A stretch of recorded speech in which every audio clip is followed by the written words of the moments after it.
یہاں بھی یہاں لیلۃ مبارکۃ آیا ہے، وہاں بھی لیلۃ القدر آیا ہے، لیل کا لفظ آیا ہے۔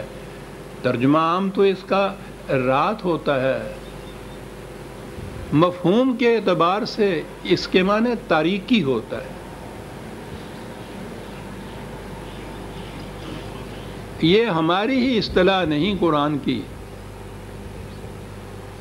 دنیا کی پوری تاریخ جو ہے اس میں ڈارک ایجز کی اصطلاح تو آپ نے سنی یا پڑھی ہوگی۔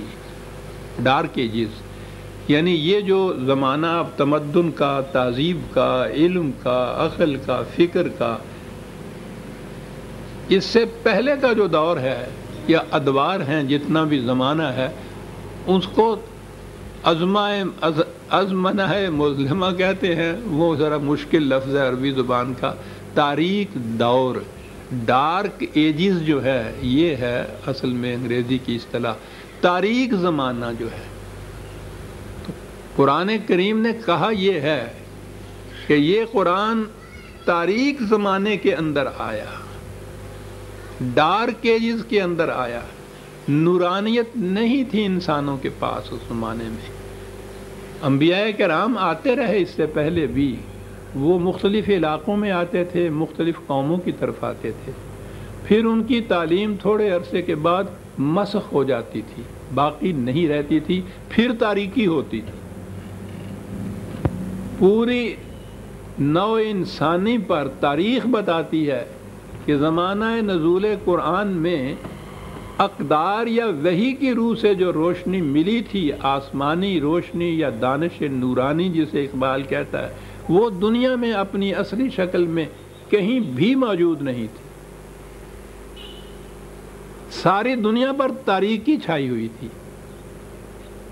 یہ جو تاریکی کی فضا ہے پوری دنیا پر اقدار کے اعتبار سے، اسے قرآن نے لیل سے تعبیر کیا ہے، رات کی تاریکی۔ اس میں یہ سپیدہ سحر، یہ طلوع آفتاب، یہ عالمگیر روشنی کا سرچشمہ اور منبع، یہ آیا جسے قرآن کہا گیا ہے۔ اس لیے قرآن کریم میں دونوں مقامات پر اس کے لیے کہا ہے کہ تاریکی کے زمانوں کے اندر اس قسم کی روشنی کا سرچشمہ ہم نے نازل کیا۔ یہ اس لیل کا جو ترجمہ یا مفہوم ہے وہ یوں آیا، معاف رکھیے۔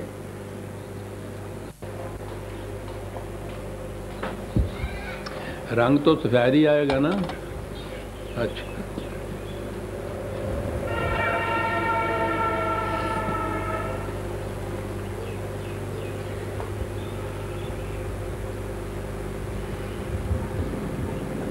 تو اب نظر آ گیا تاریخ کا وہ دور کہ جس میں اقدار کی روشنی دنیا میں کہیں نہیں تھی، اس تاریک تری فضا کے اندر یہ کتاب مبین جس کو قرآن نے نور کہا ہے، روشنی کا سرچشمہ کہا ہے، اسے ہم نے نازل کیا۔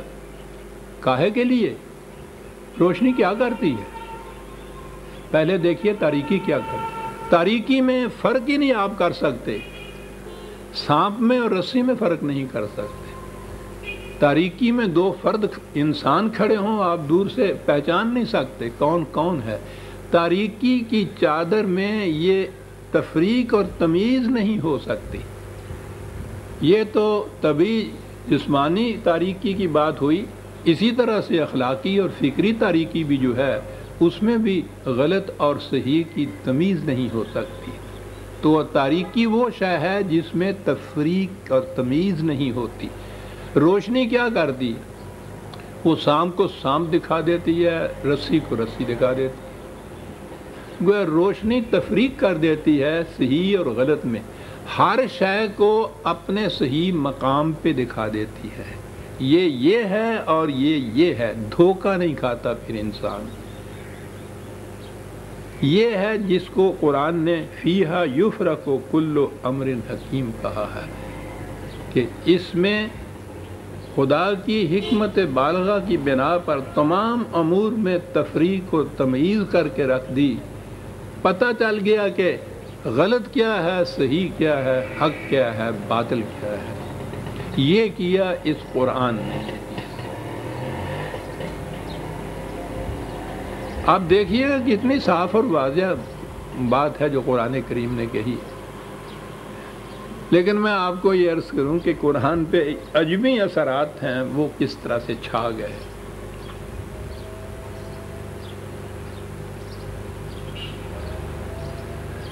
یہ ہمارے ہاں کی یہ جو قرآن کی تفاسیر لکھی گئیں، بلکہ تاریخ بھی لکھی گئیں، یہ عباسیوں کے زمانے میں لکھی گئی۔ عباسیوں کا دور ملوکیت کا تھے تو یہ عرب ہی، لیکن ان کو حکومت ملی تھی عجمیوں کے توسط سے۔ وہ ایرانی کہا جائے گا نا اس زمانے میں بھی، تو عرب چونکہ اپنے سوا ان لوگوں کو عجمی کہتے تھے، اس لیے تاریخ میں بھی عجمی آئے گا۔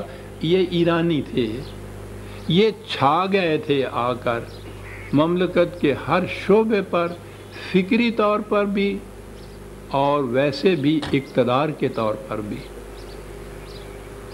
ایرانیوں کے اعتقادات جو تھے، یہ لوگ مسلمان ہو گئے تھے، مسلمان بن کے آئے تھے اس ملت کے اندر، اپنے سارے عقائد ساتھ لائے تھے۔ اسلام کے ساتھ جو کچھ ہوا ہے وہ یہ کہ انہوں نے اپنے تمام عقائد کو آ کر اسلام کا لبادہ اڑھایا، اس کے نقاب میں پیش کیا۔ اور چونکہ یہ وہ دور تھا جس میں سب سے پہلے آپ کے ہاں یہ ساری چیزیں مدون ہوئیں، حدیث کی کتابیں مدون ہوئیں، تاریخ کی کتابیں مدون ہوئیں، فقہ کے احکام مدون ہوئے، عقائد کی شرح مدون ہوئیں۔ یہ ساری اس دور میں ہوئیں، اس سے پہلے کوئی کتاب ہی نہیں تھی عربوں کے ہاں۔ زمانہ نزول قرآن میں قرآن کریم کے سوا کوئی کتاب ہی نہیں تھی ان کے ہاں۔ بنی امیہ کے زمانے میں بھی قرآن کے سوا کوئی قانون کی کتاب نہیں تھی۔ یہ اس دور میں یہ ساری چیزیں مدون اور مرتب اور وضع ہوئی ہے۔ اب ان کے اندر بیشتر جو چیزیں آئی ہیں، خاص طور پہ عقائد میں، احکام میں، وہ ساری ان عجمیوں کی ہیں، ایرانیوں کی ہیں۔ انہیں مذہبی اعتبار سے مجوسی کہا جاتا تھا، میگیز۔ یہ جنہیں اب پارسی کہتے ہیں نا، بچے کھوچے یہاں کہیں بیچارے نظر آتے ہیں، تو یہ تو پوچھئے نہیں کہ ان کا مقام کیا تھا اس زمانے میں۔ یہ مجوسی تھے، بنیادی عقیدہ ان کا تقدیر کا تھا۔ تقدیر میں جبر کا عقیدہ، ڈٹرمنزم جسے کہتے ہیں، کہ سارے معاملات جو ہیں یہ اللہ تعالیٰ پہلے سے طے کر دیتا ہے، یہ طے شدہ ہوتا ہے۔ اس نے یہ کرنا ہے، اس نے فلاں دن مرنا ہے، فلاں دن بیمار ہونا ہے، فلاں دن صحت ہونی ہے، اس نے غلط کام کرنا ہے، اس نے فلاں برائی کرنی ہے، سب کچھ اللہ تعالیٰ نے پہلے سے طے کیا ہوا ہوتا ہے۔ وہ یزداں کہتے ہیں اسے ہم، اللہ تعالیٰ تو قرآن کا لفظ سب کہ یہ ساری چیزیں جو ہیں یہ یزداں نے پہلے سے طے کی ہوئی ہے ہر انسان کے متعلق۔ اسے عقیدہ تقدیر کہتے ہیں۔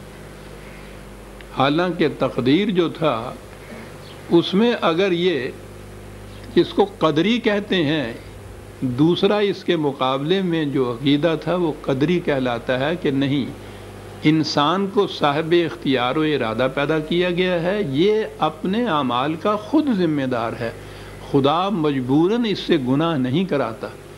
یہ ابلیس کا عقیدہ تھا۔ بہرحال مجوسیوں کا، ایرانیوں کا عقیدہ یہ تھا کہ تمام معاملات پہلے سے خدا کی طرف سے طے شدہ ہوتے ہیں۔ اس طے شدہ کے لیے ان کا عقیدہ یہ تھا کہ سال میں ایک رات آتی ہے،